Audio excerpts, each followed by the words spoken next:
محترم سامعین السلام علیکم۔ بڑی بوڑھیوں کے آزمودہ گھریلو ٹوٹکے۔ اگر انگور کے چھلکے اتارنا ہوں تو انگور کے خوشے کو 2 منٹ کے لیے گرم پانی میں ڈبو دیں، پھر 2 منٹ کے لیے خوب ٹھنڈے پانی میں بھگو دیں، پھر آسانی سے چھلکے اتر جائیں گے۔ اگر ڈبل روٹی رکھے رکھے باسی ہو گئی ہو تو فوائل میں لپیٹ کر گیس مارک کر کے اوون میں 10 منٹ کے لیے رکھ دیں، ڈبل روٹی بالکل تازہ ہو جائے گی۔ لپسٹک کے داغ اگر کپڑوں میں لگ جائیں تو ان داغوں پر ہیئر اسپرے اچھی طرح چھڑک کر 10 منٹ بعد کسی بھی واشنگ پاؤڈر سے دھو لیں اور پھر فوراً استری کر لیں، داغ مٹ جائیں گے۔ صبح نہانے کے بعد صرف پیر کے انگوٹھوں پر سرسوں کے تیل کا مساج کریں، سارا دن تھکن کا احساس نہیں ہوگا۔ چاول پکاتے وقت 1 کھانے کا چمچہ سفید سرکہ ڈال دیں، چاول ہمیشہ کھلے کھلے پکیں گے۔ مٹر کو زیادہ عرصے تک رکھنے کے لیے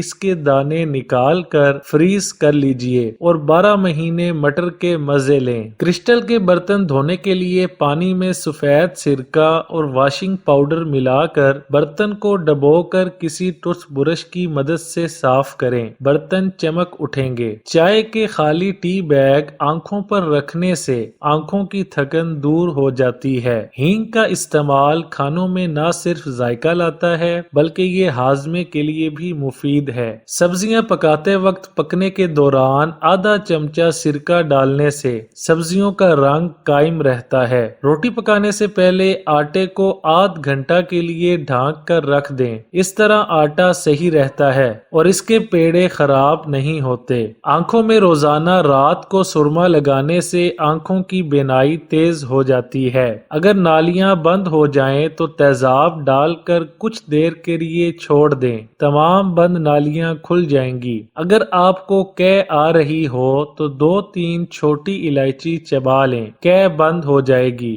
روزانہ انار کا شربت پینے سے ہونٹ سرخ ہو جاتے ہیں۔ جن لوگوں کو قبض رہتی ہے انہیں چاہیے کہ وہ رات کو سونے سے قبل دودھ میں تھوڑا سا مکھن ملا کر پی لیں، انشاءاللہ قبض دور ہو جائے گی۔ کلونجی کو بھون کر سونگھنے سے زکام کی شدت میں کمی آ جاتی ہے۔ موٹاپے سے بچنے کے لیے روزانہ نہار منہ لیموں کی چائے کا استعمال کریں۔ کپڑے پر لوہے کے زنگ کا داغ لسی سے صاف کیا جا سکتا ہے۔ گنے کا رس یرقان کے مریضوں کے لیے بڑا مفید ہے۔ چیونٹیوں سے بچنے کے لیے شکر کے ڈبے میں 3-4 لونگ ڈال دیں۔ کھیرا چھیلنے کے بعد چھلکے کو کچرے میں نہ پھینکیں، انہیں واش بیسن، باورچی خانہ کی نالی اور کونے کھدروں میں ڈال دیں، لال بیگ نہیں آئیں گے۔ اسپرین کی گولیاں پانی میں ملا کر پھولوں پر چھڑکیں تو پھولوں کی تازگی اور شگفتگی دیر تک قائم رہتی ہے۔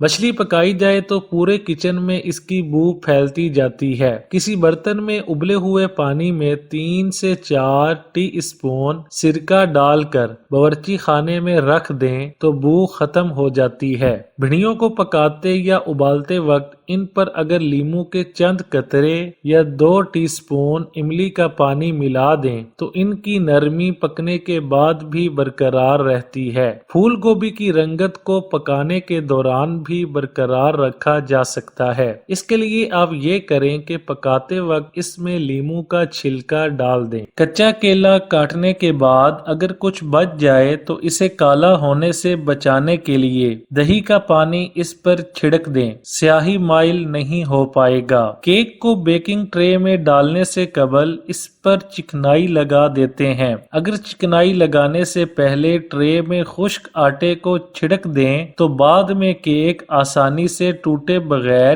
ٹرے سے باہر آ جائے گا۔ مکھن میں ٹھنڈ اور نمی کے دنوں میں ایک خاص قسم کی ناگوار بو آ جاتی ہے، اس سے بچنے کے لیے اس میں دھنیے کے چند پتے ڈال دیں۔ مکھن کو جب ابالیں یا پگھلائیں تو بعد میں اسے چھان لیں۔ شیشے کے برتن میں گرم اشیاء ڈالنے سے قبل اس میں پیپر نیپکن لگا لیں، اس طرح گرمی سے شیشے کے برتن کریک ہونے سے محفوظ رہیں گے۔ اچار کو تادیر محفوظ رکھنے کے لیے ایک چھوٹی سی پلاسٹک کی تھیلی میں تھوڑی سی ہینگ اچھی طرح بند کر کے جار کے اندر ڈال دیں، اس طرح اچار معیار خراب ہونے سے محفوظ رہے گا۔ گھر میں ریشمی ساڑی دھونا ہو تو پانی میں واشنگ پاؤڈر کے ساتھ تھوڑا سا لیموں کا رس بھی ڈال دیں۔ یہ رس ساڑی کو بد رنگ ہونے سے بچائے گا اور سلک کو نرم بھی رکھے گا۔ لڈو یا برفی بنانے کے لیے آٹے کو پہلے سے گرم اوون میں بھون لیں، اس سے مزہ میں اضافہ ہو جائے گا اور گھی کا خرچ بھی کم ہو جائے گا۔ اپنی جیولری کو چمکدار اور روشن بنانے کے لیے